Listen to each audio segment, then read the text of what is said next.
আজি কেইটা বজাত পিকনিক খাবলৈ গৈ আছো 2টা বজাত পিকনিকলৈ গৈ আছো এয়া আমি ঘৰৰকেইটা তৎক্ষণাত মানে আমাৰ পিকনিক প্লেন হৈ গৈছে আৰু ঘৰতে বনাই নিছো দে অকল খাবলৈ আহিছো বনাই আনিছো আৰু ডেকিত সোমাই আছে পিছত দেখুৱাই আছো বাৰু লাল চাহ আমাৰ ইয়াৰ লাল চাহও বনাই আনিছে দেই আৰু এতিয়া কোনো নাচিব নোৱাৰে চবে ভোকত আছে গৈ তাতে খামগে আৰু এয়া আমি গৈ আছো গোটেইকেইটা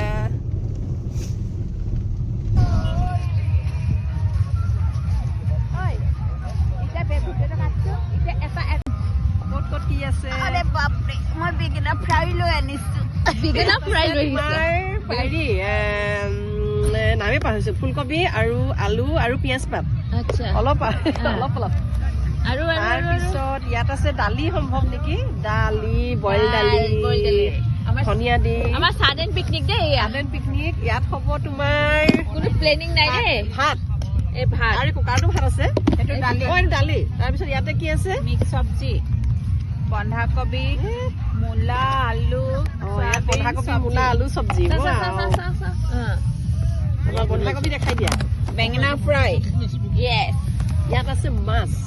মুখখন দেখাইছনে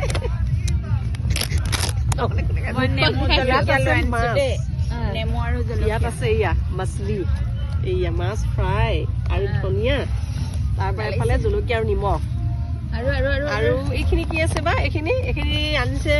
তুমি আনিছা এইটো আনিছে চিকেন আছে এইবোৰ যে চাই এতিয়া ৰৈ থাকিব নোৱাৰি দে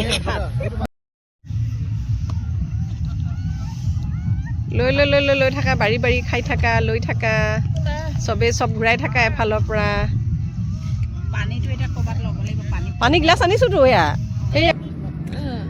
ভাত খাই লৈ বহুত ঠাণ্ডা লাগিলে সেইটো কাৰণে এনেকৈ আমি খৰিৰে জুইৰ ব্যৱস্থা কৰা নাছিলোঁ আৰু তেনেকৈ খৰি অলপ গোটাই পিনে আমি অলপ জুই ধৰিলোঁ আৰু আমাৰ 25টো আমাৰ সকলোৰে কাৰণে বহুত দুখৰ আমাৰ অসমবাসীৰ কাৰণে বহুত দুখৰ কাৰণ আমাৰ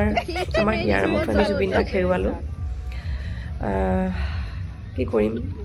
এতিয়া নিয়তি পৰিহা সেয়া কিন্তু আমিতো জীয়াই থাকিবই লাগিব দুখৰ মাজত হ'লেও জীয়াই থাকিবই লাগিব তাকে ডিচেম্বৰ লাষ্ট ছানডে অকণমান ওলাই গ'লোঁ লগৰ কেইজনীৰ লগত ওচৰৰে অলপ ফূৰ্তি কৰিলোঁ কাৰণ দুখ টেনশ্যন মোৰো আছে সকলোৰে আছে তাৰ মাজতেই অকণমান সময় উলিয়াই সুখবিলাক টানি লওঁ নিজে আপোনালোকেও লাইফটো সদায় দুখৰ বুলি নাভাবিব তাৰ মাজতে নিজক ভাল পাব শিকক নিজে জীয়াই থাকিব শিকক ধুনীয়াকৈ আৰু নতুন বছৰ শুভেচ্ছা সকলোকে জনালোঁ হেপ্পী নিউ ইয়েৰ